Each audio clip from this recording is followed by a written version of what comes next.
Hola, soy Fabián López, médico residente de imagenología del Hospital General Dr. Gaudencio González Garza del Centro Médico Nacional La Raza. Este es el caso de un paciente masculino de 59 años de edad que fue derivado del departamento de urología quejándose de dolor recurrente en el flanco. Esto para una evaluación adicional por imágenes. El paciente tenía antecedentes conocidos de múltiples quistes en ambos riñones. Sin embargo, los estudios de imágenes anteriores no estaban disponibles en ese momento. Las imágenes por resonancia magnética de abdomen potenciadas en T2 muestran múltiples imágenes ovoideas hiperdensas de bordes regulares y parcialmente definidos, distribuidas de manera difusa en el parénquima hepático y renal, los cuales alteran la morfología habitual de los órganos y hacen efecto de volumen sobre estructuras adyacentes. En las adquisiciones coronales en T2 se observan con mejor detalle dichas lesiones descritas previamente. Se confirma la distribución difusa en el hígado y riñón. En adquisición coronal potenciada en T1 y con administración de gadolinio, el comportamiento de estas lesiones son heterogéneas, de predominio hipointensas. No se observan incrementos de señal o realce importante en el interior de alguna lesión. Dentro de los diagnósticos diferenciales se engloban patologías congénitas y adquiridas. Las patologías congénitas incluyen enfermedad renal poliquística autosómica dominante, la enfermedad renal quística medular, el síndrome de von Hippel-Lindau y esclerosis tuberosa. Las enfermedades de origen no genético incluyen enfermedad renal quística adquirida en pacientes con enfermedad renal terminal, riñón esponjoso medular, riñón displásico multiquístico y enfermedad quística renal localizada.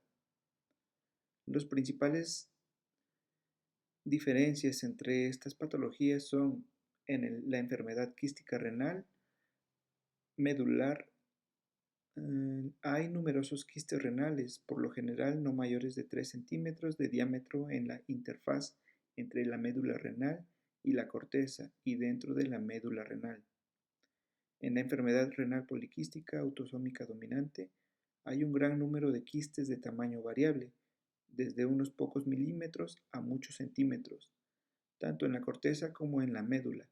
La mayoría de los casos se heredan de manera autosómica dominante.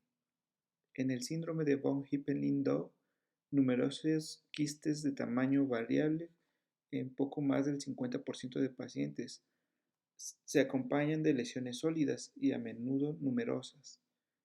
En la esclerosis tuberosa hay numerosos quistes renales bilaterales en el 14 al 32% de los pacientes aproximadamente, con numerosas lesiones de tipo angiomiolipoma acompañantes. El diagnóstico final fue una enfermedad renal poliquística autosómica dominante, que es uno de los trastornos genéticos más comunes causados por mutaciones de un solo gen.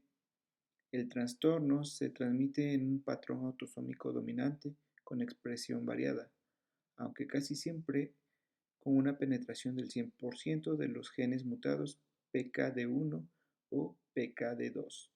La enfermedad se manifiesta a la edad de unos 30 a 40 años y por lo tanto se conoce como degeneración renal poliquística en adultos, antes enfermedad renal quística de tipo adulto. Se asocia con el desarrollo de numerosos quistes que progresan de manera exponencial. Uno de los primeros síntomas consiste en una mala concentración urinaria. La insuficiencia renal se desarrolla en un periodo posterior. No solo los riñones se ven afectados en el curso patológico, las manifestaciones extrarrenales incluyen la formación de quistes dentro de otros órganos, más comúnmente hígado, páncreas y vaso, los quistes vesiculares seminales y los quistes de la aracnoides también son más comunes que en la población general. La principal dificultad con el diagnóstico por imágenes de la enfermedad renal poliquística autosómica dominante consiste en el hecho de que el trastorno pertenece a un amplio espectro de enfermedades renales quísticas congénitas, del desarrollo o adquiridas. Todos los trastornos antes mencionados deben tenerse en cuenta en el diagnóstico diferencial de los pacientes ante esta sospecha. Sin embargo, muchos de estos trastornos son muy raros. Los principales factores diferenciadores incluyen la ubicación del quiste y la concomitancia de las lesiones focales. El método de diagnóstico más sensible consiste en pruebas genéticas. Actualmente estas pruebas se utilizan solo en estudios de investigación y en situaciones clínicas especiales. Esto se debe al alto costo y consumo de mano de obra de las pruebas genéticas en comparación con la relativa facilidad de diagnóstico clínico. Por lo tanto, los componentes básicos del diagnóstico incluyen los antecedentes familiares y las imágenes diagnósticas, el cual generalmente consiste en la visualización de múltiples quistes en una ecografía abdominal.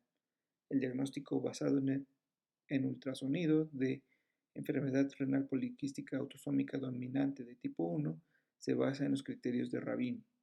Su sensibilidad se acerca al 100% tanto en pacientes mayores de 30 años como en pacientes más jóvenes. La aplicación de los criterios de Rabin en pacientes con mutaciones del PKD2 es menor, particularmente en el grupo menor de 30 años. En este caso, la sensibilidad diagnóstica es de alrededor del 67%. Para estos pacientes, los criterios de Demetriou, basados en el ultrasonido en pacientes con antecedentes familiares positivos, es el mejor método diagnóstico. Muchas gracias por visitar el canal. Hasta luego.